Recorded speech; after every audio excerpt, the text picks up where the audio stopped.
Is this on? Yeah, it's on.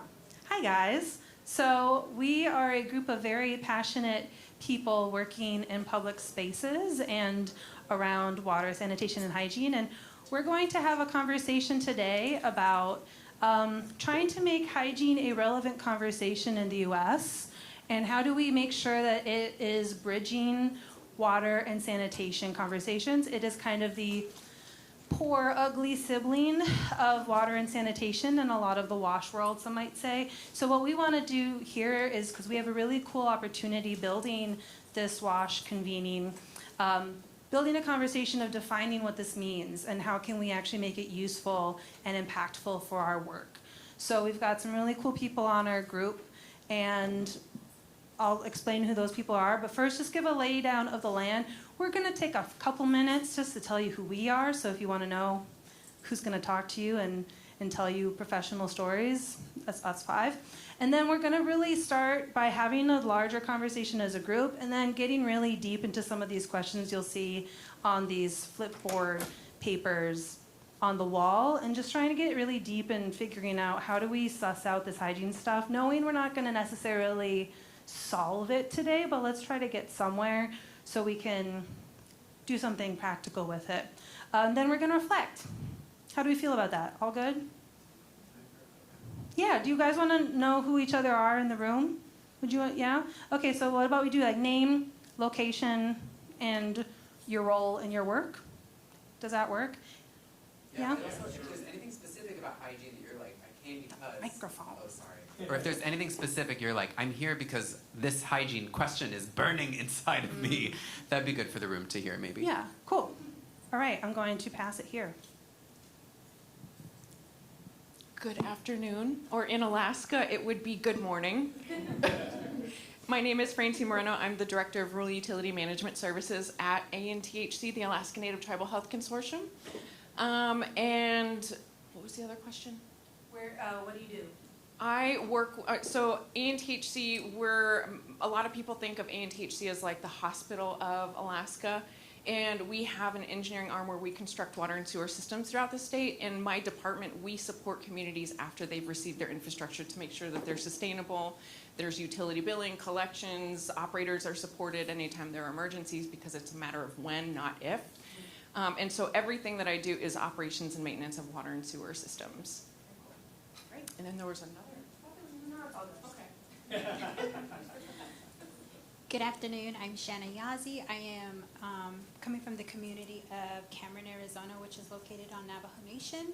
I am with Dig Deep, and I guess something that has attracted me to this work session is when I was younger, we had to go to public showering to take showers. And in my work as project manager working on one of the ruralest communities of Navajo Mountain, there's still communities who need that, and I just need to come back down and advocate for them. I'm actually a safety and compliance manager now with Dig Deep, so I no longer do that, but I'm still an advocate for the people there. Thank you. Great, thank you. Hi, I'm Chris Fryman. I'm the U.S. Program Manager for Water for People, and I'm here as your designated note taker today.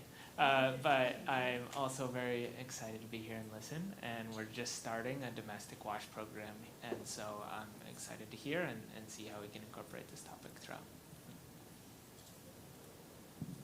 Sorry, I'm going to face my back to you. My name is Carrie Ripke. I am with the CDC Foundation, and I wear a lot of different hats, but a lot of that is around monitoring, evaluation, and learning, both for WASH and healthcare facilities internationally, and then here doing some community-based projects in the U.S. So, love hygiene.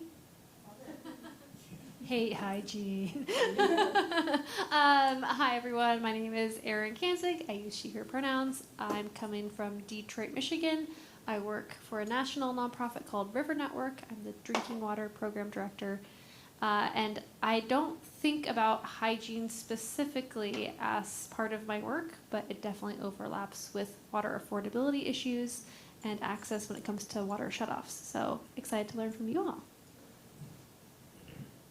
Hello, everyone. My name is Andy Kester. I work for Moonshot Missions. Moonshot's a nonprofit that's with a mission to deliver the technical, managerial, financial capacities to water and wastewater utilities in underserved communities or under-resourced communities. Also, my colleague Genevieve works for Moonshot as well. And so Moonshot does do some work in certain areas where, there is just a complete lack of water and a complete lack of sewer. And so, we're here in that space, to learn more.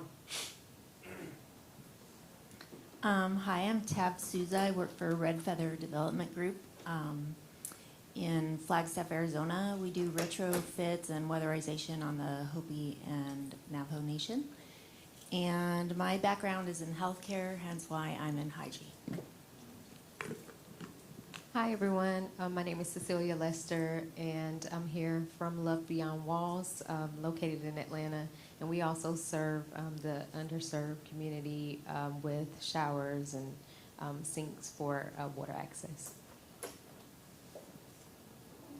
Hi, my name is Katie Lackey. I also use she, her pronouns, and I am with Policy Link, where I help to anchor the Water Equity and Climate Resilience Caucus, which is a national network of 70 frontline organizations advocating for better federal policies around water and climate, and uplifting their policy priorities into federal policymaking. I think I'm here because for me, I saw a lot during COVID around how hygiene unlocked barriers in COVID and allowed the water sector to do things we said wasn't possible, and I'm frustrated. We're seeing a lot of backslipping on that, so I think I just want to think more about hygiene and how we can use it to do things in the water sector. Hi, I'm Morgan Brown. I am with US EPA, and I work on technical assistance, giving help to communities to access federal funding. And my work has been adjacent to hygiene for a long time, and I haven't, fully delved into that, so I'm excited to learn more. Hi, everyone. I'm Laura Brunson with Water for People, and I serve as the Director of Strategic Accountability and Adaptation. And we do a lot of water and sanitation work globally, and now also some in the US and Canada, but sometimes hygiene feels like it gets left behind. So I was really excited to come to this session and learn more from all of you. Hi, Nicole Lampy from the Water Hub. We're a communication shop that works with groups like the Water Equity and Climate Resilience Caucus, helping to build support for policy priorities and funding for solutions. And similarly, we do a lot of work on drinking water and feel like hygiene is not always as big a part of the discussion as it should be. So excited to dig in. Hi, everyone. I'm Drew Capone. I'm an assistant professor at Indiana University, run an environmental health microbiology lab. Similarly, I do a lot of work in water and sanitation, and I wanted to be part of the conversation on hygiene today because it's something that's not a huge focus of my lab. I think everyone spoke. This is great. It's really nice meeting everyone. Yeah, thank you for showing up. And I'm really excited for you guys to be part of our conversation. Since we haven't introduced ourselves, we will do that now, so you know who we are. Let me get the clicker to work. Here we are. So I led this session with this group of fine people next to me, and my name is Kim Worsham, based in San Francisco. I own a company called PHLUSH. We help water professionals tell better stories with data. So that looks like strategic communications, doing some evaluations and spreading the knowledge. It really depends on who we're talking to. We do professional trainings. We also have a bunch of fun public events and classes that people enjoy. Someone might remember me as a carnival barker at a conference last year. So that is, trying to make sanitation similarly a fun conversation that people want to get engaged in is what we focus on. And I've been doing this work for a while and have some great teammates, including Shawn. So I'm going to pass it to you. Thanks, Kim. I'm Shawn. I'm an associate of PHLUSH and the founder of the People's Own Organic Power Project, or the POOP Project, normalizing the do everyone does for the health of our bodies, planet, and global community. And through that, we've developed a podcast, a documentary film, some theater productions, a book, and always excited to be in the field of of water and sanitation communication. I do have copies of my book in my bag if you'd like to see it. They are for sale. And, no, but really, they're for sale. And I think that's all from me, yeah.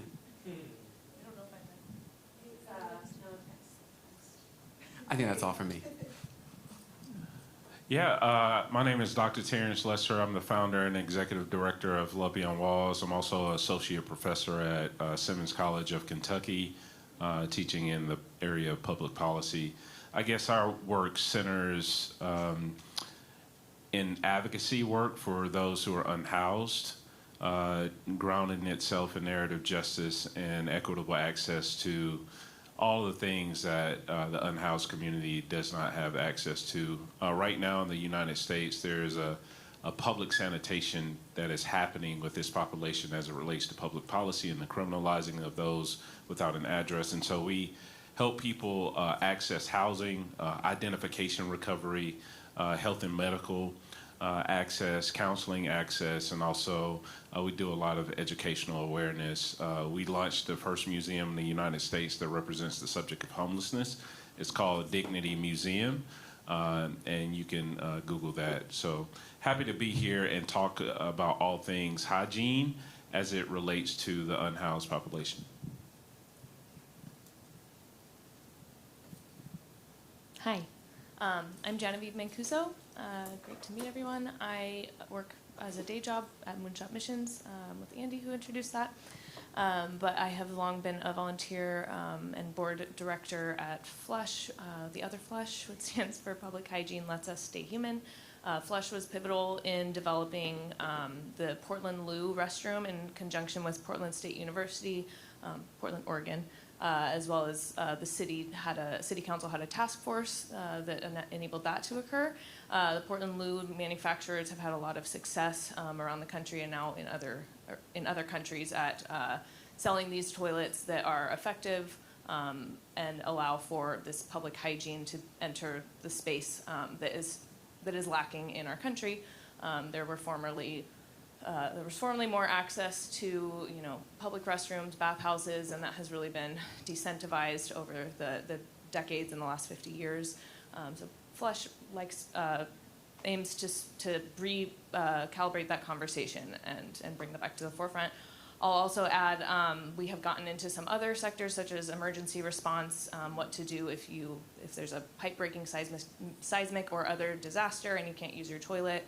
And then we've kind of segued into a lot of the sanitation justice issues, such as the unhoused population, folks that are living near failing wastewater facilities, among some other issues as well. So, great to be here.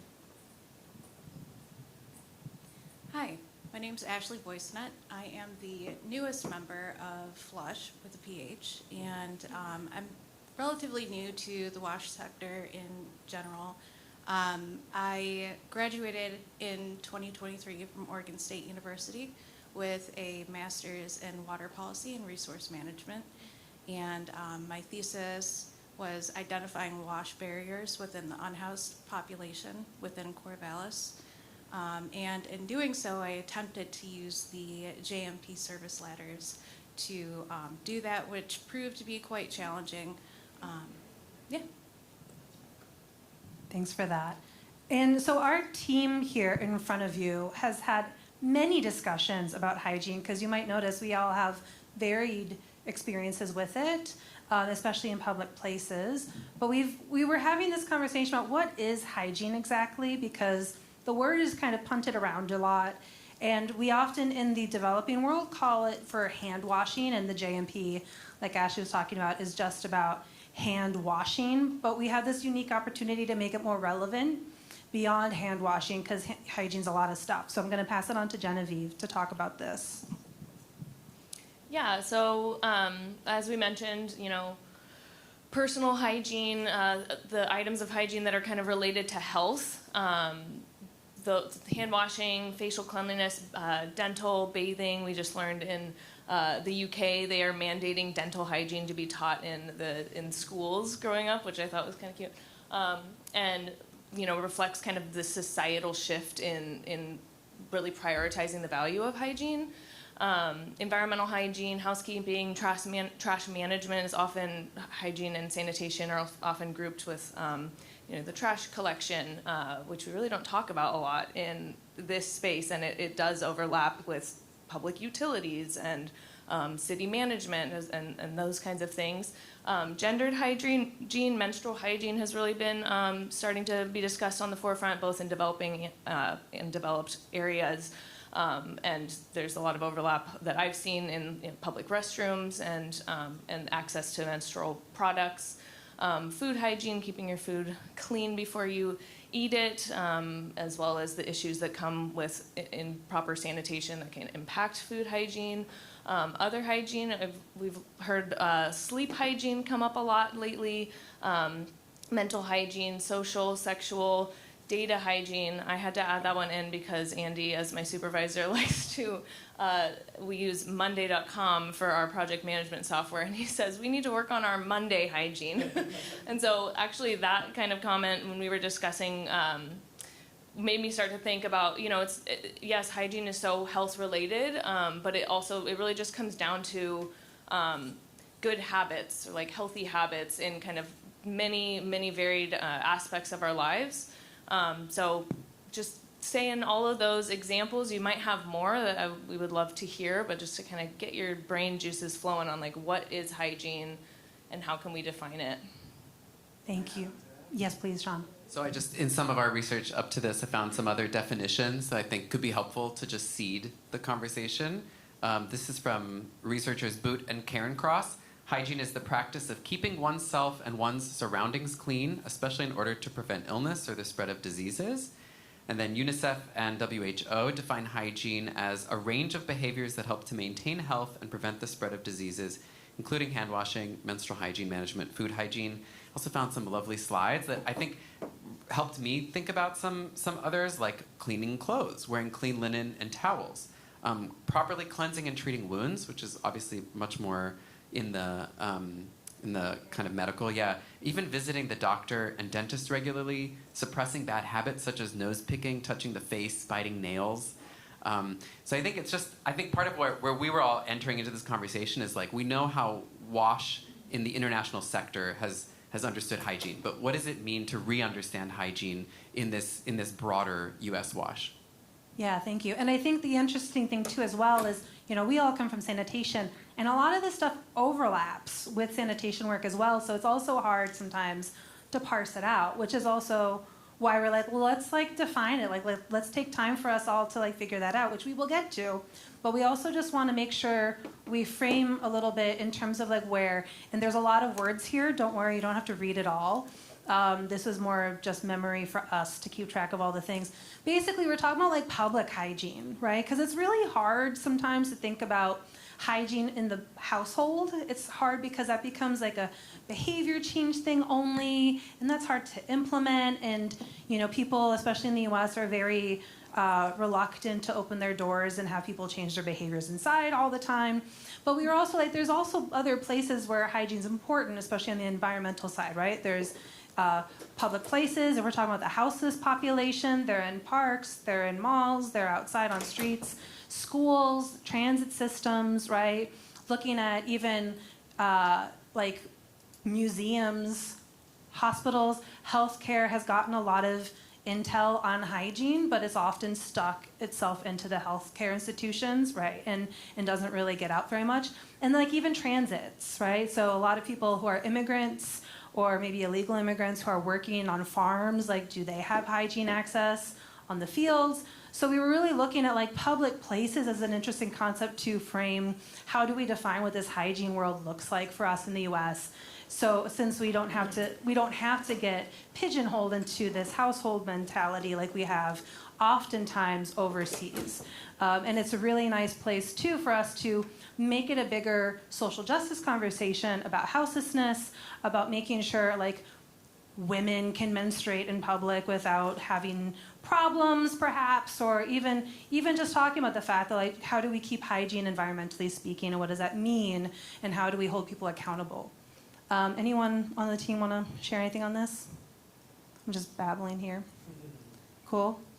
Great. So what we really wanted to do is show you a couple frameworks and like really have some conversations. So we were looking, we all took some time and tried to find a bunch of different frameworks about hygiene. One of the things that we found in the US that exists is in healthcare. So this hygiene in healthcare framework, again, it is small and blurry, you don't have to worry about it. It's an image from the CDC from last year, and it's ultimately like a diagnostic triage assessment for hygiene and hygiene-related challenges, and that's what we could initially start with, was like, what exists out there when it comes to hygiene in the US, and that's what we found, which we just found was interesting because it doesn't actually explain what hygiene is. It just tells you how to deal with it, but what does it entail? And so what we're seeing as challenges here is there is this large focus on water and sanitation, hygiene's a poor brother, that there are a lot of things that we found out because of COVID around hygiene with the hand washing stuff, but that also means that like there's that prevention of prevention of disease, but also people have a certain opinion about hygiene now because of COVID, right? And then as we get more populated areas and urban areas, and as people move to warmer climates and kind of all get clumped together, that risk of disease spreads, and especially with environmental health being a challenge now with climate change, you know, we have a lot of conversations like, how do we increase hygiene? How do we make it more important? Any questions so far? I'm just throwing stuff at you guys, because we really want to get in the conversations. Cool. So we have a bunch of questions, and we've all thought about how we're going to run this. We're going to start by asking this question for us to discuss as a group, is what is the scope of hygiene in the US to make it relevant for water and sanitation?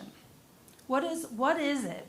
Is it just hand washing? Do you want to expand that beyond hand washing? Do we want to put some scopes in terms of where it is that we want to talk about it and focus on it? Especially given the fact that we do have this opportunity on Thursday to talk to some congressional members on the Hill. How do we actually make this a conversation that doesn't get lost? So I have a microphone. Yeah. So we're going to pass it around, and we would love to just hear what you guys say. We're also happy for you guys to move around if you feel comfortable. Up to you guys, but yeah. Anyone have a thought? It's kind of hard for me to separate hygiene from water and sewer or water and sanitation. That is kind of the why access to water and sewer is so important. In Alaska, we've got 31 communities without access to water and sewer, and the main reason that we want to get water and sewer to those communities is to improve hygiene, to improve health, to keep them out of the hospital. And so for me, the scope of hygiene is really directly, it's the why to why we build water and sanitation systems. So you would almost like, you'd sort of put hygiene at the top of the umbrella and put water and sanitation under it. I didn't realize that I do, but that's the whole reason. So ANTHC's vision is Alaska Native people are the healthiest people in the world. And that is such a big vision, and it's such a long-term vision, but not realizing that hygiene is at the top of it. It's why we are advocating for all the water and sewer work, is so that our people can be the healthiest people in the world. So yes. Thank you. Any other thoughts? We have time. This is what we're doing today. We're talking. We were chatting a little bit at lunch about, I don't know, maybe this is another bridge of like, that hygiene is also cultural. And that in different places that we were all discussing in our travels, right? Let's say if you go to an Asian country to take your shoes off, you know, as you come in, it's hygiene, but it's also something that's a little bit deeper than hygiene. There's there's respect that's going on there. There are things that are happening that are not bacteriological in a way that hygiene can speak to a sort of bacteria theory, but there are broader things, you know, of like having a certain level of your hair combed, right? May actually not be bacteriologically problematic, but it is a cultural lens of hygiene where you will be read as dirty potentially, right? Even if you're clean from looking a particular way. So I don't know, just in thinking about what do we imagine to be our culture of hygiene. Genevieve and then Ellen? Oh, I was just to add to that, on also thinking to, we see such a difference in like water and sanitation from, you know, the US or like developing world and developed world, but you know, in the similar lens of the developed space and in like Asian countries, we see that public spaces like restrooms and bathhouses are like a revered and like important part of culture as well. And on the other hand, the use of those spaces, or even the existence of those spaces, is a bit of a taboo in our culture, in our Western culture. Yeah. Go ahead. You sure? Yeah. You sure? Yeah, sure, no problem. No, I think about the people that we are discussing and their stories. I was outside of the hotel, and there was a lady who was trying to come in and use the restroom. She was unhoused. All of the employees here in this facility kindly gathered together, conspired, and then put her out. I walked outside and I asked her what was going on, and she says, I just wanted to use the restroom and possibly brush my teeth. There's, something really ironic about the public sanitizing of those who don't have an address, and then we are also talking about sanitation. For the unhoused community, sanitation, as colleague here just mentioned, is the vehicle to get hygiene to a group of people who are invisible in many ways. Yeah, so there's two different things that I was thinking about, and just to build off of what you were saying, I think the idea of having locked facilities in so many places, you need a code to use the bathroom. And that's very dependent on the location that you're in, but public restrooms are not something that are widely available, or they're hidden. And those, a hotel is the very first place that I often go if I need to use the facilities somewhere. And so I think that says a lot about hygiene, as you said, more broadly. Like, someone just wants to wash their hands or brush their teeth or try to be clean when they don't have the option. I think the other thing that came to mind with this question is who's really in control. Hygiene is run by, we'll say, like the public health community often, but water and sanitation, my background is in advocacy and policy, and so oftentimes the people in control and who have the power to make decisions related to those things are different. And so the scope of hygiene for me is it needs to be inclusive of all of the different types of actors that are part of that, which is inclusive of the users of hygiene, but it also, from a public health perspective, it's departments of health, who are in charge of, let's say, public health. But if you think about who is in charge of hotels and facilities and places, it's a completely different audience of people, and it's the private sector, and it's all of these different types of actors who play a role, but very rarely are they all sitting around the table. So the scope of hygiene, for me, really has to do with, like, the who and bringing all of those people together, so that when you're making decisions about that, it's a very holistic decision. So I also wonder sometimes too, because I work a lot in the sanitation world, but in the US, when I talk about public toilets, they're not considered sanitation. Perhaps they are hygiene, because when I talk about it with people, the word toilet kind of puts it in sanitation in my head, but to them it's like this public space that's like separate almost, and it's like it's an other category. And I wonder sometimes, like, is this our opportunity to like own access in public spaces by saying, like, you know what, sanitation, we're actually going to completely commandeer like public toilets, because we need an opportunity to give that facility for hygienic abilities. Because as I'm sure you guys all know, public toilets aren't just used for using the toilet, right? It's, as a female, I've used it to cry, I've used it to like brush my teeth, to wash my hands, to do all the other kinds of things when just in the toilet, even like medical application. Like, those are all hygiene in my head, because it's personal care and healthy habits. So like, perhaps, I don't know, what do you guys feel about that?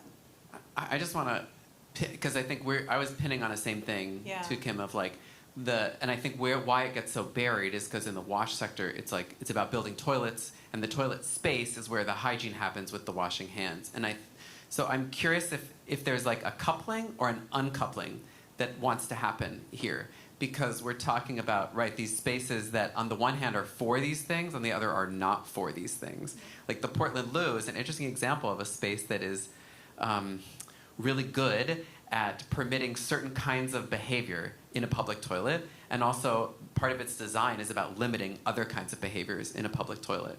And it's not for me to say whether people should or shouldn't be allowed to do things like drugs or sex in public toilets, but certainly toothbrushing, I think we can all agree, is like should be a yes somewhere, right? And so where is that space? And is that allowed in the or is it a separate space? You know what I mean? Like do we want to enmesh these further or to disenmesh them further? And what would that mean? Any thoughts? I personally think it has to do with the population that we're talking about. You know, being able to, firstly, we have to even address, like, is it permissible geographically in certain areas? Because, you know, in the city where I am, there are public policies that exclude certain types of behaviors to exist. And so you have to get really creative to make hygiene and sanitation available to a population of people. And then we have to grapple with the barriers around that population. Is it stigma? Is it criminalizing policy? Is it displacement? Is it all of these factors that creates barriers to the access of the sanitation and hygiene? And so in this particular work that I do related to those who are unhoused, I think the coupling has been efficient in that you got to think about transportation, you have to think about region, you have to think about all of these things. And so it has been helpful for the work that we do.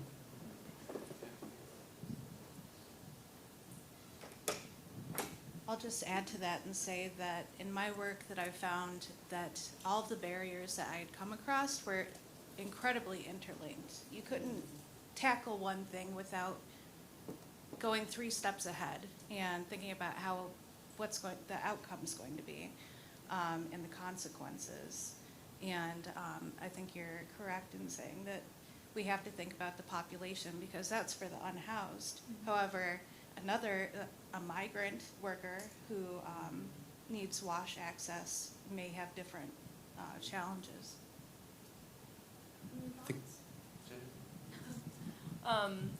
I don't know where this fits into the questions or exactly everything but that we're talking about, but yeah, I think in going back to kind of that culture and value, and this is maybe posing a bit of solution thinking, but what we've found at PHLUSH when we've communicated with advocates in certain communities is no one in the city, and it all comes down to funding, right? We're talking about funding so much here. That's what we do, you know, so much at my day job.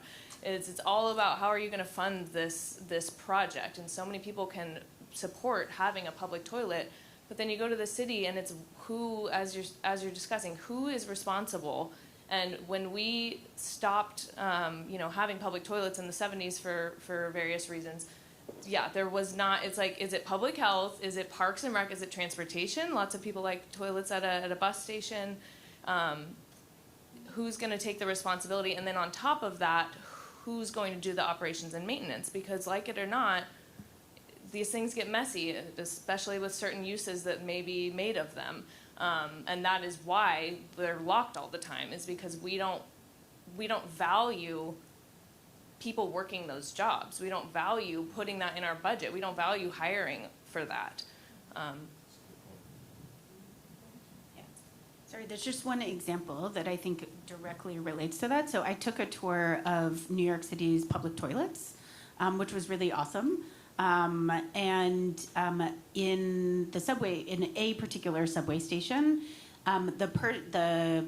there was a agreement between whatever owner, we'll say big, massive company that owned the building above, who was partnered with the city and the subway system to maintain that. So they had someone who it was their job was to clean and maintain. It was the most beautiful toilet I've ever seen in my life in a subway system, and it was in use. Like people, we didn't go in when someone was using it, but you know, like it was in use on a regular basis, but there's someone to clean that. And so that was an example of this like public-private partnership. But the question is, was that because, and it goes back to I think your point of like not letting people in, did they do it so that people would use the subway toilet and not come and use the one that's like in the lobby of their building?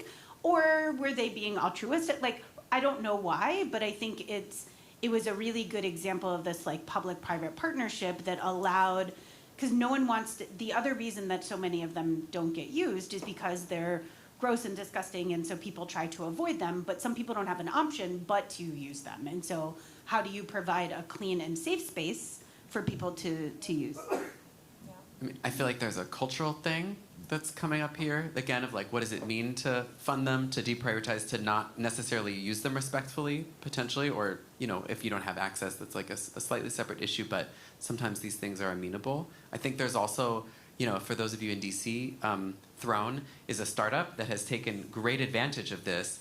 And I'm thinking, too, about modular solutions, where, like, right out of the metro when I came here and I walked through the double doors that were like, the Hilton is this way, I saw a guy stop and do one of these. You know, like someone has put in some sort of modular sanitizer system. And that's what Throne is sort of doing, where they're able to, like, drop these toilets in the middle of the city.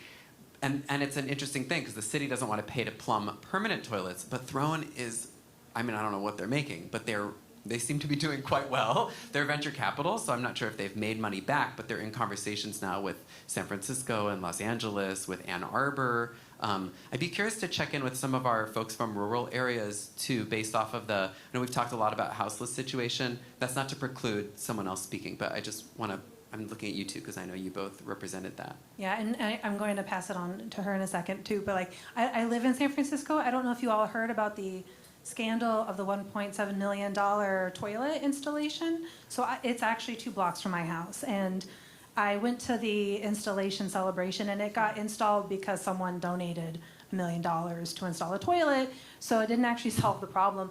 But like at this event, I was dressed like a carnival man, and people kept coming to me going, well, does this mean that we have to look out for more homeless people in our community?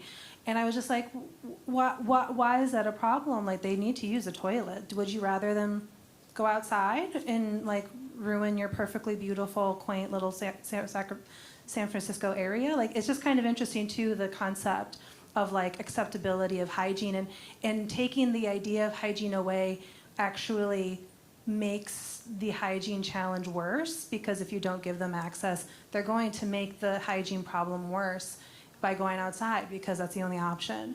So, okay, with that.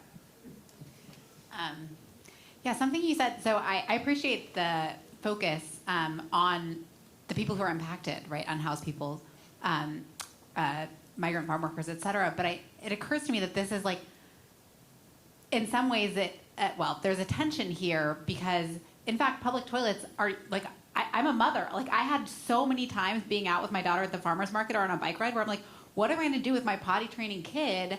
Like, do I take her behind a tree? When I was pregnant myself, I was like, I need a toilet. Like, I can't wait. I need a toilet right now. And not just for using the restroom, right? Like, I've pumped breast milk in the bathroom. I have, like, washed bloody knees in the bathroom. And so I think there's this tension between, like, keeping the focus on those who have been systematically deprived of access to sinks and toilets and keeping their bodies clean and safe, and also the fact that this is a need that all of us actually require and are now, like, having locked up, or access becoming exclusive. And I really like John A. Powell talks about targeted universalism, like this idea that we all need it, but we need to acknowledge that there are some people who've been systematically denied it, so we need to invest resources there. So it's like the commonality of, like, our shared need in humanity, but then there's the, like, where do we need to focus resources because of where they've historically been withheld. Thank you. How many of you guys have been to the Navajo Nation? Okay. How often do you have to pull off on the side of the road, over the road, and use the restroom? We don't have public restrooms. Even myself, when I have to travel through the communities, I have to knock on people's door if I'm doing a survey and be like, may I use your restroom? And that's one of the biggest barriers, especially when tourism hits the Navajo Nation. People are pulling off of the road, using the restroom, and then within 10 minutes, I'm coming down the road, ready to drop my son off at the bus stop, but we have toilet paper all over the place. Wow. And that's one of the biggest barriers. Not only that, is when I need to do business at our own Navajo Nation capital, I drive 3 hours, and when I get there, every door is locked. All the public stores, or not the public stores, the stores and the governmental offices all say no public restrooms.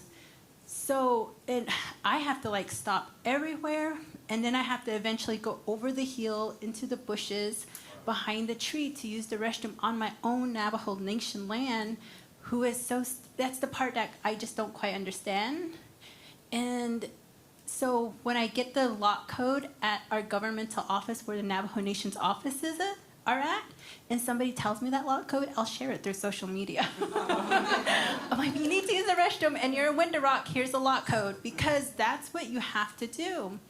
But then it also creates these opportunities for me where I'm thinking outside the box. Maybe I need to buy some porta potties, rent it, put a lock code, and then at least we have a cleaner way of doing it. But again, it goes to O&M again. It's like, what if I have a messy customer? And then how do I clean that, etc. But that's a solution.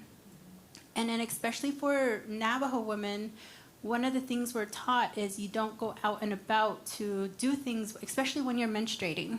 You stay at your home during the time. And so when you're working in a workforce that's from 8 to 5 or traveling, I have to really sync my calendar and have that communication with my manager and my company and say, hey, I can't do this, but I'll have that conversation with my director basically my director, and they'll acknowledge that. So there are definitely some cultural areas there, but it's just for those that are not able to be open about it, it does create a barrier. So one of the things I also do is I think 3 steps ahead. Clorox wipes to wipe down the toilet if needed. Also a little container of those little sheets of hand soap. And then also I carry water with me for washing my hands. And then toilet paper. So you have to think 3 steps ahead in those scenarios. And I feel like when I was a project manager for Dig Deep, I literally lived in my work truck. I had it supplied as if I'm going camping all the time. So. Which, I'm like, yeah, good for you. And like, how can we think 3 steps ahead so you don't have to do that? Right, because that's not what it should be. I mean, from an environmental justice place, like peeing on the earth is a gift back. It's full of nitrogen. Talk to the Rich Earth Institute people, but obviously we don't want our toilet paper like tumbleweeds flowing through our ancestral land. Yeah, any other thoughts? Because one of the things we were thinking of doing is having breakout rooms, but it's an intimate enough group. Maybe it makes sense for us to have a larger conversation. We have other questions, and what we're trying to do basically is figure out how to make some kind of framework about hygiene, and it sounds like we're starting to see that crystallize a bit perhaps. But are we okay just kind of letting us roll with this? We're good? Okay, cool. I'm still obsessed with this question of like, because we have kept coming back to toilets, and these toilets as spaces to deal with different hygiene, whether it's our knees or our bathroom or whatever. So I'm still curious, like, do we see that is toilets a way to get at hygiene, and that maybe that's the umbrella that we would use as an advocacy, is like, we want our cities to be hygienic, we want our people to be hygienic.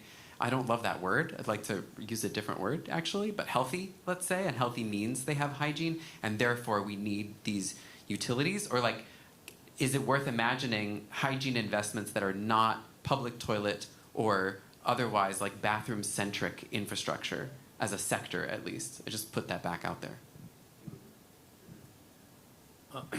I was just going to bring up, related to the scope, so the sanitation workers, Genevieve mentioned a little bit about it, but I used to manage wastewater treatment plants and the operators to wastewater treatment plants, and there's and the work that goes into making sure that we are, taking care of that sanitation, and the lack of workers to do that. And it's starting to become, especially in the rural communities, it's starting to become a real crisis, is that these wastewater plants, and there's a real lack of workers that can run these facilities to be able to handle that. So just thinking from the scope, that's another aspect too.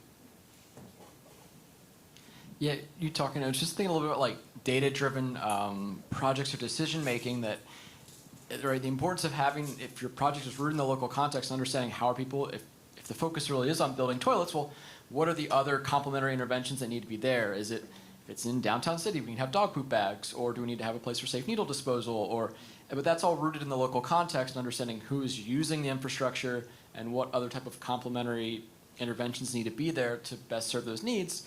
And in the era of $1 million toilets, $2 million toilets, it's right, who's funding it, but also then if we have limited resources, do we know if we are going to have a set budget every year, we have set amounts for O&M, where can we best put in the interventions to best serve the local community, and also make sure that they're being used in such a way that we're best allocating the funds that are available to meet those local needs. It looks like we're starting to talk about our barriers to accessing hygiene.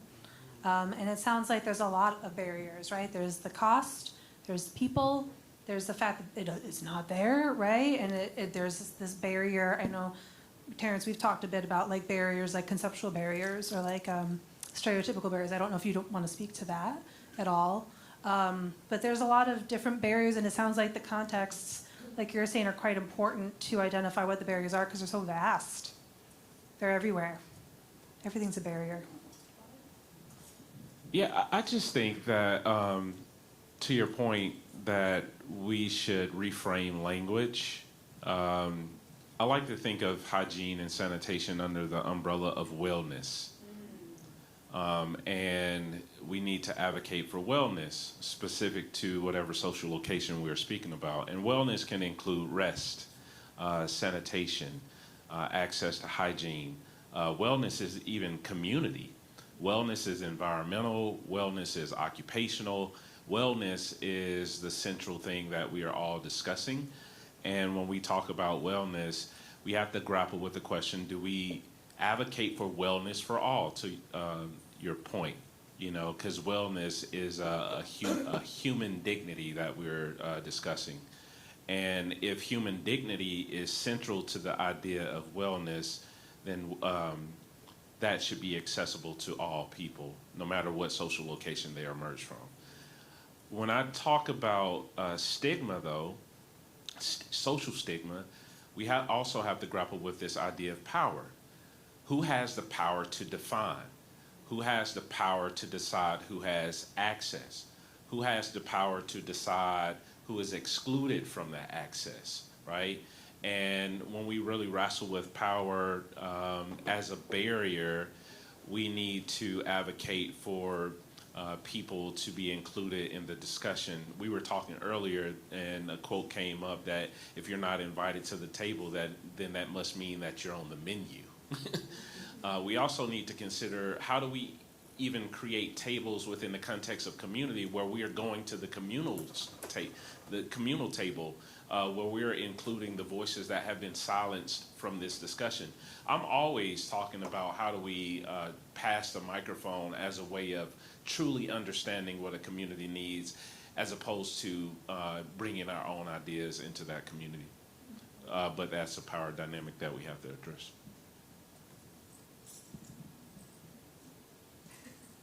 Any thoughts? It's a safe space. Yeah. We can write thoughts on this too. So, I mean, it sounds like we're talking about barriers of power. We're talking about the access. And we also ask this question for ourselves, is like, what are the populations that stand the most to gain with improved access to hygiene? And considering we're talking about a lot of different places, it almost sounds like we're saying everybody, which is not always the best solution or a way to say that. But what kind of, we've talked about houseless populations, we've talked about mothers, we've talked about expecting mothers, we've talked about, people with dogs and migrant workers, the elderly. Yeah. My parents are aging, and my mom, she has a hard time. If she needs to use the restroom, she's got to use the restroom. She's had 5 kids, so when someone says, sorry, we don't have a public bathroom, it's just you know. That's how PHLUSH started, actually. Really? That's how PHLUSH started. Our co-founder had aging parents that were coming to visit in Portland. She had moved after 3 decades in the Middle East, and she was like, I'm astounded, and this is the point that I kind of forgot about. I mean, in so many other countries, including places we often call developed, I've experienced this. The restroom and public hygiene infrastructure is actually much more developed than you would expect, and so that was the experience she had. And said, I can't take my parents out and about in town because they need to use facilities much more frequently than they're able. And some of us on the panel, including myself, have GI disorders. And I always need to know where a toilet is. And working overseas, it's interesting when it comes to hygiene, because sometimes I'm just without, and I carry my hand sanitizer with me. But one of the things I've asked people on the panel too is we have in malls and in public places now in the US, all of these antibacterial gel dispensers, and that's almost seen as a gold standard post-COVID. Do we actually want to support that? Is that hygiene? Is having those things hygiene? Is because now we all know that's can create antibacterial resistant bugs or whatever, but do we want to include that as part of our scope of what hygiene is having this makeshift option, or do we want to advocate for something that's more substantial and saying hygiene in the US should be better than that? Hygiene should be a human right.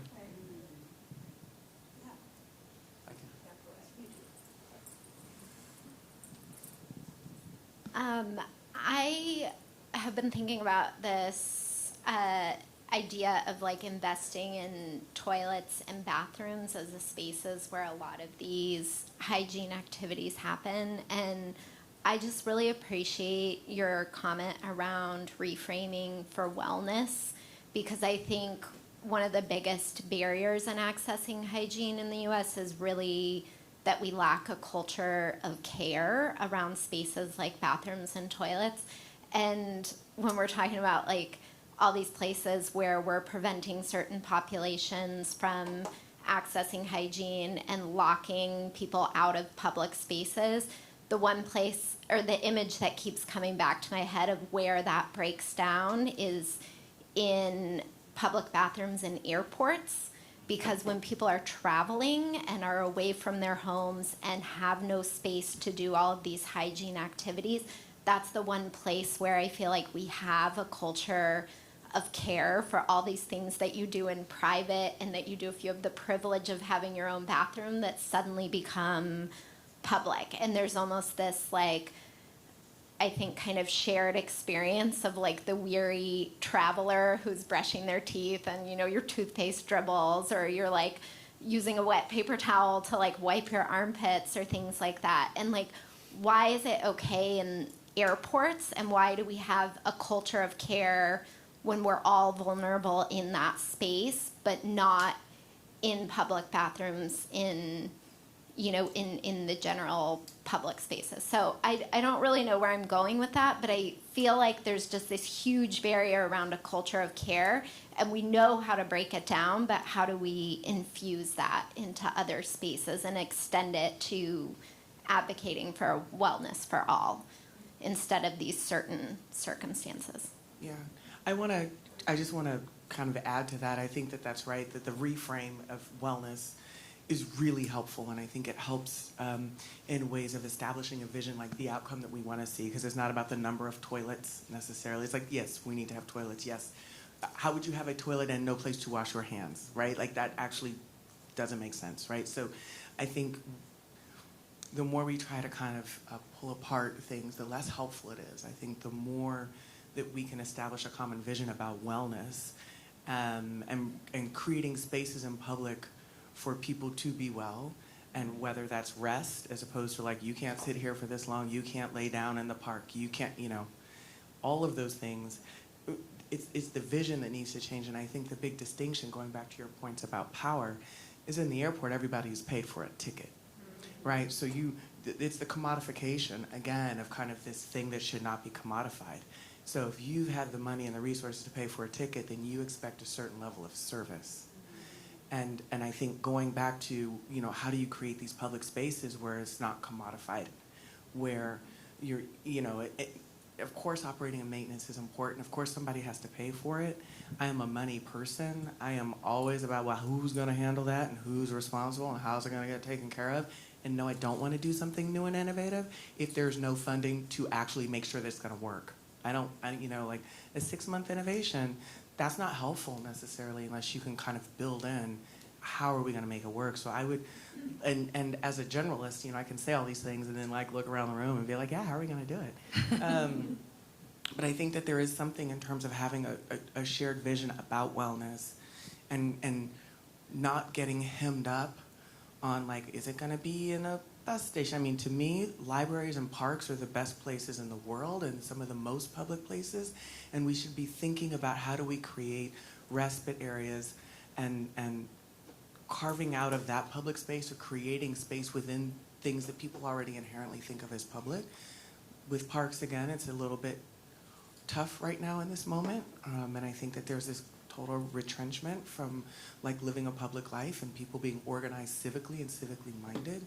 But that to me is like, where are the places that are inherently public that we can think about carving out space to enhance and continue and improve a public experience for the most private of things. And back to your point about John A. Powell targeting universalism, I don't know if anybody, shout out to Policy Link, Angela Glover, and you know, Curb Cuts, right, that article, which now I think is 20 years old, probably, I can't believe it, but you know, it's the point of you serve for the most vulnerable and everyone else benefits. If you're serving for people who are unhoused, if you're serving for migrant workers, if you're serving for elderly or disabled folks or people of varying mobility, like you're gonna be able to catch everybody else.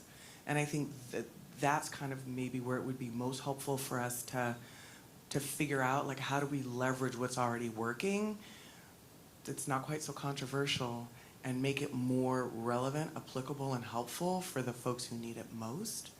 And that probably looks different, again, going back to the conversation folks have been having around different communities have different things. So it depends on how you're organized, how your municipality is organized, whatever that might be.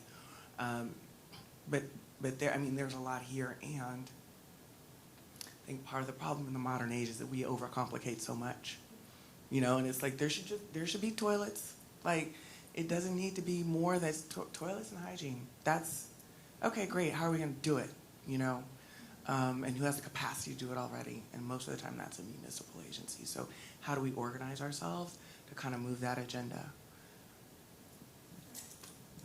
I think you pretty much said it, but in Montgomery County where I live, our libraries have become places where a lot of the unhoused population not only seeks shelter during the cold days, but also uses the bathrooms. And I think it would just be interesting to go and talk to the librarians and really see how did that evolve? How did that happen? What's working? How do you manage?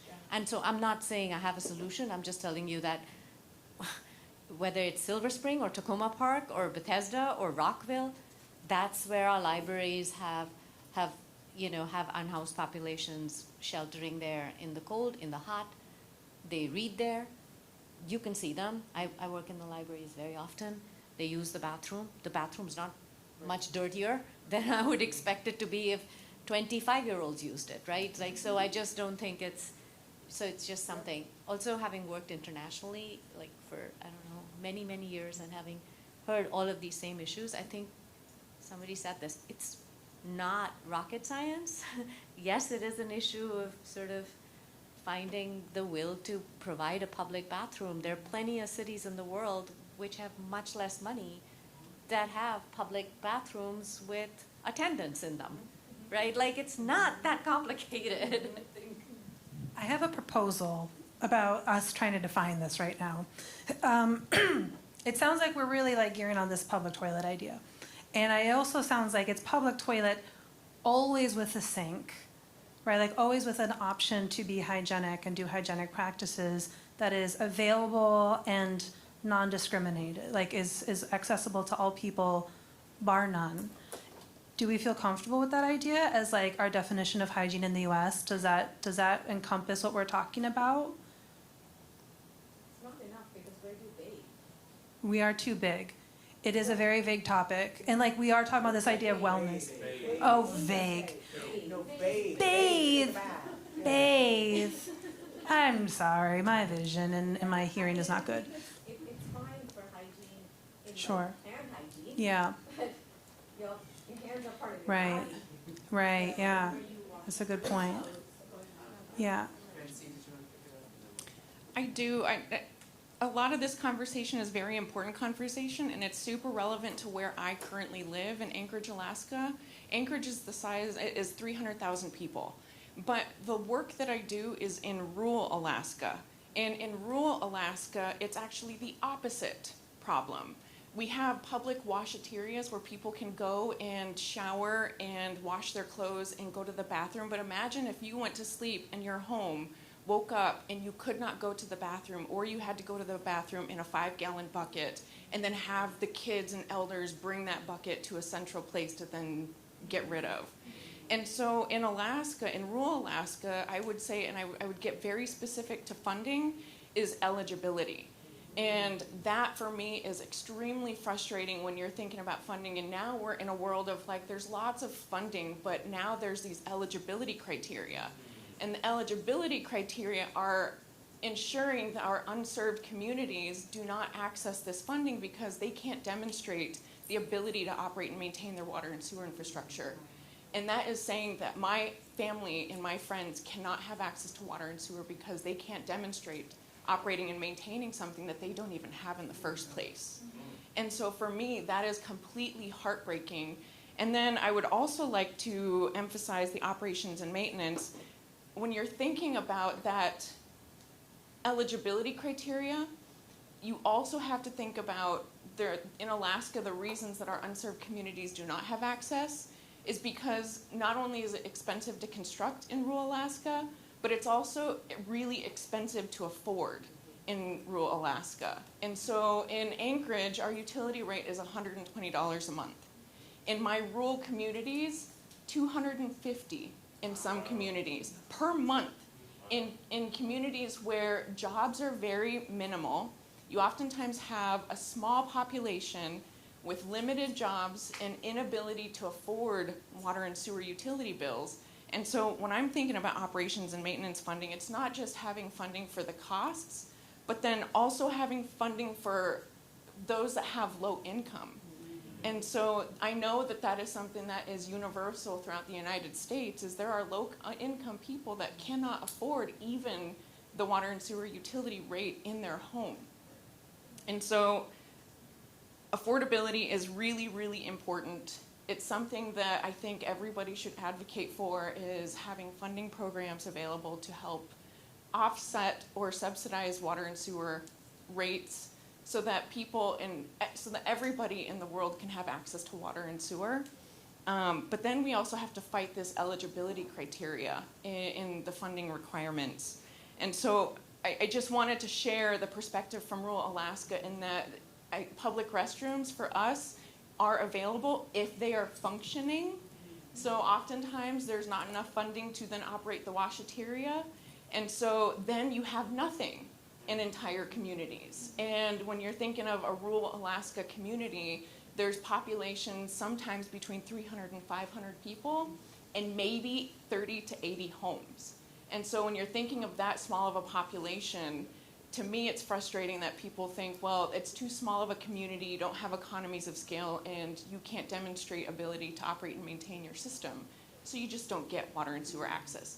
And mind you, you can't get out of the community unless you take a boat, which could be an hour ride to a neighboring community, or you have to fly by a small plane because our road system is so small. So I like to pull out my handy dandy map of Alaska.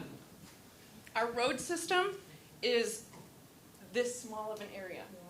Everywhere else, you can only access by plane or boat. And so this is all very important, but again, I want to go back to, I did not realize that I need to reframe my thinking, and that the whole reason that I'm doing this work is for hygiene. So I just wanted to, and the frames are really, there's so much going on. Yeah, I mean, I don't know about you, but I have a lot stirred up. But one thing is, that what you described is interesting to me because, again, like the Rich Earth Institute, who uses urine as fertilizer, they have people peeing in 5-gallon buckets and bringing it to the collective depot with their hearts full of gladness and joy, because it's under a different context, right? But that, and I'm thinking about what you said, like with this putting the code for the restroom out on the internet, that like New York has no public toilet infrastructure, as we've covered. And for decades, there was a book that came out every couple of years with like the New Yorker's hack guide to like, go to this building on the 3rd floor, tell the guy you're here to see Joe, you know, like with that level of detail. And so that makes me, and this is a thing I think about a lot, like in the world that is on fire, there are still cracks and oases inside of that. And how sometimes can we lean into those cracks and into those places to actually say, like, maybe, and I'm not saying this is a solve for every problem, but maybe we don't need them to provide the infrastructure. Maybe we can, or maybe, like, and so I wonder if there's a meeting place there, at least, between, like, where are the things where we could figure it out, actually. Like, we're not going to wait anymore. You know, the bird doesn't wait to get fed. She, like, goes and picks up a worm. Is a thing I once heard in an urban gardening documentary about Detroit. And the other is, like, and in Canada, when you go to Niagara Falls, there are public toilets there that have stalls for everybody to do anything they could want, and places for Muslim followers to wash themselves. So, like, could we imagine urban toilet systems or embedded networks, like schools I've worked in, that also have washing machines for families to bring? And if you come to the PTA meeting, you can also use the washing machine. You can also use it if you don't come to the PTA meeting, but if you do, you're already there, and you can bring your wash, you know? So what are ways we can somehow build together? That's all. I just wanted to go back real quick to your point of realizing the relationship between sanitation and hygiene, and then water and hygiene.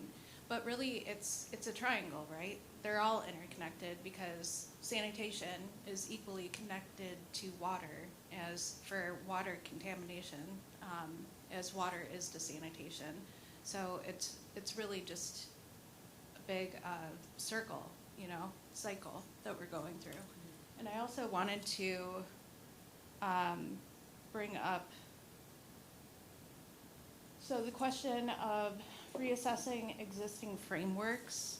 I think in order to do that, it's really difficult, because as I was going through these questions earlier, they're all so interconnected too. It's hard to answer one without going to another one, you know? And what I found was a little bit helpful for myself in going through this was trying to come up with some indicators of, like, what are we looking for? We've talked about a lot of different things that could be potentially measured, but I was wondering what your ideas are for that. So how are we going to measure this, right? Measure progress, or measure the success, the shift? Well, what are we measuring? So we've talked a lot about infrastructure, as far as, like, where it's placed, its availability, how many, and we've talked about safety for women and children. We've talked about privacy again for women. What else is there? To me, maybe this is also a place where our hygiene and wellness start to overlap, where we could get specific. Because I like wellness as like an overall moniker, and it feels less like marketable to politicians, let's say, than hygiene or health. And so maybe if we could break down like those measurements, like those would include, from a hygiene perspective, no diarrheal disease within the community, no preventable diarrheal disease. But maybe it would also include, like, in terms of a wellness measure, people have a place to get cool when it's hot out. I don't know. Do we cover that in here? Kelsey, welcome. And before you talk, Kelsey, I like, one of the things I think about too, again, you might have heard, I live in San Francisco, that has a poo map, right? And like the measurement is like how much poo is on the streets by people open defecating because they don't have public toilets. So it's like, to me, that's a measurement of like how many instances of human poo are there on the streets because someone's houseless and they don't have access. That's not environmental hygiene, right? That's anti-environmental hygiene. So like that could be a measurement as well of just like, how often are people shitting on the streets, guys? Yeah, or hepatitis, we're talking SoCal there. Yeah, totally. Yeah, or ringworm. I love that. I love this idea, Shawn, and I just popped in, and this sounds like such a fruitful conversation, but I love the idea of wellness and hygiene because I think it's such a hot topic. But when I think about wellness and water, it's like, does everyone have access to have like how much water are you supposed to drink a day? And like you fill up your water bottle, and like that's how many. But like, is there enough community? Is there enough water in the community to do that? And can we frame it in that way where it's like, yay, like everyone's getting texts of like, drink your water, right? Like that's one spectrum in America. And then the other spectrum is like people don't even have running water. So like how do those two combine? I think it's really exciting. And then the less exciting one is like number of public toilets. But no one gets excited about that one. People here are getting excited about public toilets. You missed Hey, it. I missed we were it. joking, I don't know. Were we joking about commandeering public toilets as hygiene? I love it. And by the way, I meant no one in this room. I meant everyone outside of this room. Like public toilets is like, maybe. But then they become like centers for like unhoused people. And then that becomes a whole nother issue of like, it's not a Band-Aid solution or a problem. It's like just needed. But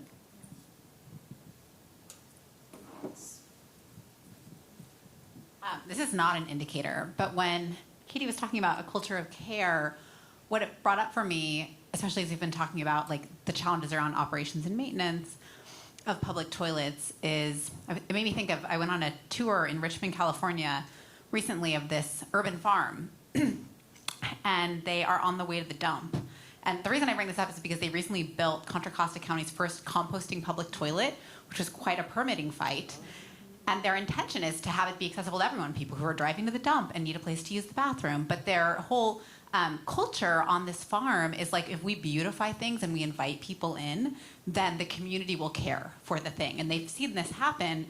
They are on a street that historically just had open drainage dishes, and they planted them with beautiful plants to reduce pollution running off the street into the creeks that they care for and rely on for water, but they also built sidewalks at the same time because it wasn't a safe place. It's a very busy street. There was no safe way to walk to the farm.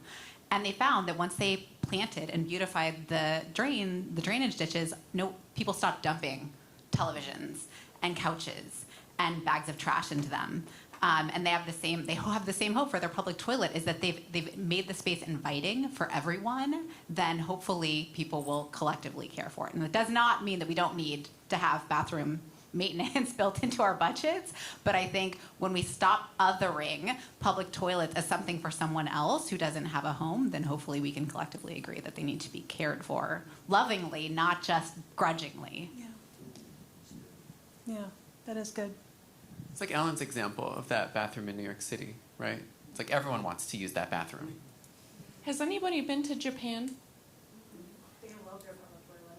I've never been, but I have heard that they are immaculately clean and that everybody takes care of the land and takes care of each other. And so I would love to hear from people that have knowledge or experience about how Japan does it, because I think there could be some really good lessons learned.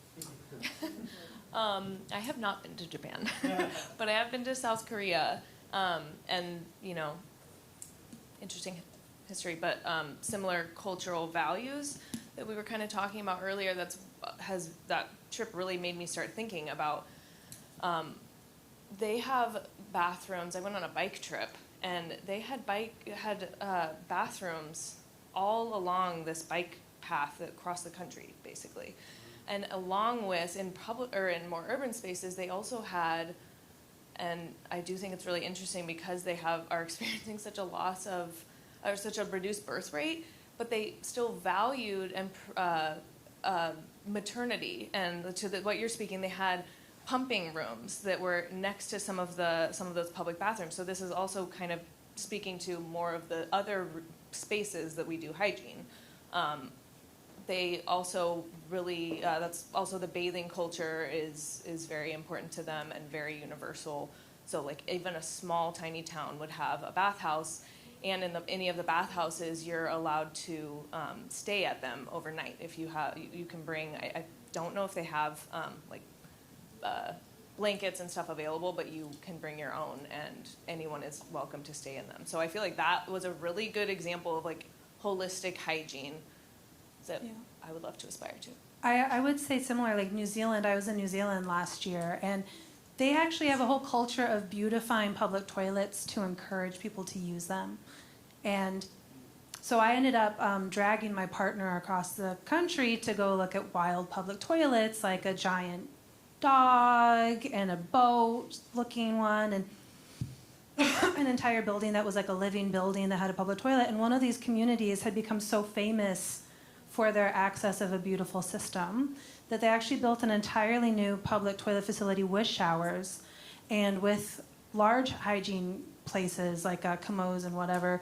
And the idea was because they had gotten so much publicity about this wacky, beautiful toilet that everyone could use, that the RV community was like just going there in droves because there was nowhere else to go, because they can't, in RV communities in New Zealand, they can't use compost toilets. It's a whole thing.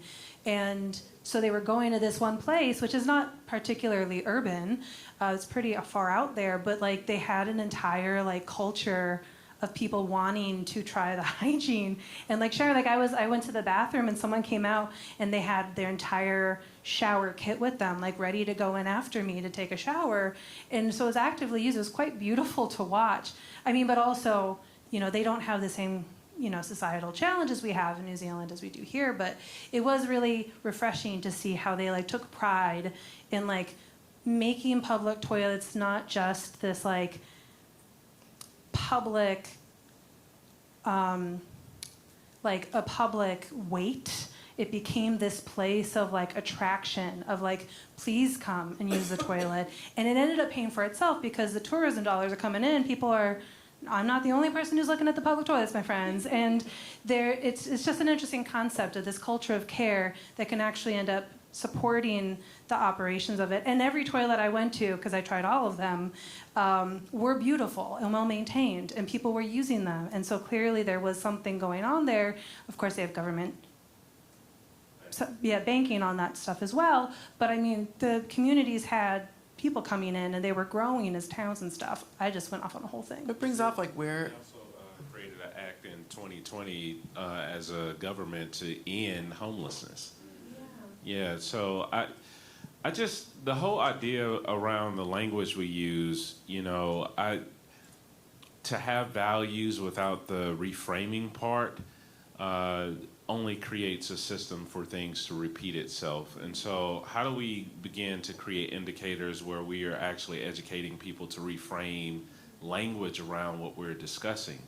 Because language creates a social framing that has to do with who's deserving and who is undeserving. I mean, that's the center of our conversation, like who's deserving and who's undeserving, right? And we have to normalize humanity. And you know, we've been talking a lot about houselessness, and I don't want to stay there, but I think that every single person who is alive, that they have inherent worth and value and dignity, and that should be the indicator that determines whether they have access or not, because they're alive. And we're not talking about a social location that they're emerging from, whether they have an address or not, or whether they live in rural America or not. Just because they are alive, it should be deemed as a human right. And I think we need to change the language around how we discuss these things, because that is the premier indicator. And anybody that we come in contact with who is having the who's deserving and who's undeserving conversation, we need to automatically be reframing that so they can be educated about why we should be advocating for this. Totally. We have 5 minutes left. I'm glad we're all chatty, but yes. First of all, just thank you for your points. I think that thinking about, I know that there's lots of other sessions in the next couple of days around the idea of like, how do we actualize the human right to water? And so I think that like thinking about the fight for the ADA, like there's requirements in law, enshrined into law around accessibility of a variety of things. And it's taking like, so many places are still out of compliance around those issues. And so I'm not saying it's going to happen overnight, but thinking about like people that we need to talk to at all levels, but like urban planners, are they in the conversation? Like, are folks that are in urban planning school right now, and recognizing that there's rural issues as well, but like, are they thinking about public restrooms as they go into their field? And are there ways in which thinking about metrics, like if we were to create the human right to water, sanitation, and hygiene in law, like what would that actually look like? Like what would the requirements be around hygiene? So I think that, yes, those are some things that I've been thinking about, and just really appreciating everyone's ideas going around this room. Just that there's other countries that have done. And also, like, sorry, I don't want to answer this directly. Yeah. So other countries have done that. They've said, okay, we have the human right to water, but we have absolutely no idea of what that looks like, and have worked to create and translate the law into action. And so I do think that there's a lot that can be learned from other places. I think what you were talking about in New Zealand and Japan and in South Korea, like there's a lot of things that we can learn, but there's also a lot of other countries. I think it's, I'd have to think of what the list is that has done that, but there is an extensive list where they've taken the law very seriously and they've made this a thing that they've now actualized. Thinking a little bit more related to the question of indicators generally, a little bit less specifically on measuring the practice of hygiene, but borrowing from sort of the water space more specifically, folks from a consortium have been developing the water insecurity experiences scales, or WISE scales, that really seek to examine the impact of lack of water on various areas and facets of well-being. So that's sort of what came to my mind of like, all right, if we're defining hygiene as wellness, like what are ways that we can measure that? And so this includes things about like experiences in your daily life around like anxiety and stress and impact. And so could we be capturing similar metrics to capture the impact of hygiene or lack thereof on those experiences? As sort of a definition around dignity. It's not whole and complete, but it's a beginning way to speak about that. Yeah.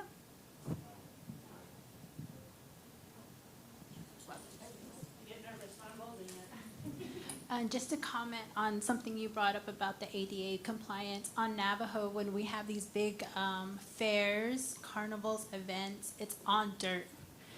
And we have a lot of people in wheelchairs or on crutches, and trying to push somebody through the dirt is hard. Trying to have somebody inclusive in these celebrations is hard. And then also the porta potties, there's only probably one ADA compliance porta potty at every other site. So something I witnessed through the most recent fairs, which usually start in October in Navajo, was the social media push from the influencers of Navajo. And that vastly just grew so much attention that it went all the way to council within like 3 to 4 months. And then they already have funding allocated for the next year, this coming year's celebration, and specifically to get all that, the area undergrounds ADA compliant. So I was surprised because I was like, social media, what? But when I started seeing it, and then they even did their own resolution. And it was kind of surprising because I didn't know how fast that took off and what the support was. And the next thing you know, it's passed, and next thing you know, they have funding for this. So it was very good, and I'm looking forward to like making sure that we amplify that as well in different areas. Just like, do you think if we had a big social media outpouring in this country, do you think we could accomplish that on like a federal or a state level? I mean, do you think that would be effective for other populations? I'm curious. Only if paired with the grass tops outreach. So social media is really great, but going back to your comment on power, the people with power don't always listen. Sometimes they do, but that has to be paired with also the whispering in the ear of those in the decision-making space that can actually create that change. So I think, yes, it can raise awareness about the issue and can even create change. But if I understood what you said correctly, that on Navajo Nation, they paired it with something else, right? Like they went to the council. It wasn't just the social media component that was a piece of a much broader kind of advocacy approach, if I understood correctly. Guys, we're at time. So this has been a really great conversation. I don't know if there's any final thoughts or burning desires to end with a thought in your mind coming out. Well, we are about to go on Thursday to talk with our politicians. Yes. So thinking about those grass tops and thinking about the session I went to before with Water Hub, and a conversation that we had, maybe like thinking about some really particular stories from your community. When we go here, whether you want to call it hygiene or health or wellness, and to share not just like our people have this lack of access, but like in our community, when I need to pee, this is what I'm forced to do. Or on our table, this Christmas, we finally had water and I could invite people over for the holidays, right? These moments that help encapsulate what does this actually mean for people's lives? Because metrics and numbers are one thing that certainly compel people, and narratives and stories are the other that gets our hearts moving. So let's take that in. Yeah, and thank you guys. Clearly, this is a large conversation. We're just trying to crack the nut a little bit right now. But I like what we were talking about as a team of panelists is we would like to try to figure out what to make of this, or at least like start the conversation and put something together that like could give us some sense of direction that goes beyond hand washing, because it seems to me that we all agree that it shouldn't just be hand washing and that it's a much bigger concept. So, you know, we want to try to take the stuff that we're writing down on the butcher papers today and make maybe a blog or something else, I don't know. So really appreciate your time and ability to talk with us. Feel free to come and talk to us for like a couple minutes. I guess we're going to be here. And if you have any burning desire to like give us more information or thoughts on that, that'd be great. We really appreciate you talking about hygiene today, and let's not make it the long lost sibling and make it the why and the wellness and all of it. Thank you, everyone.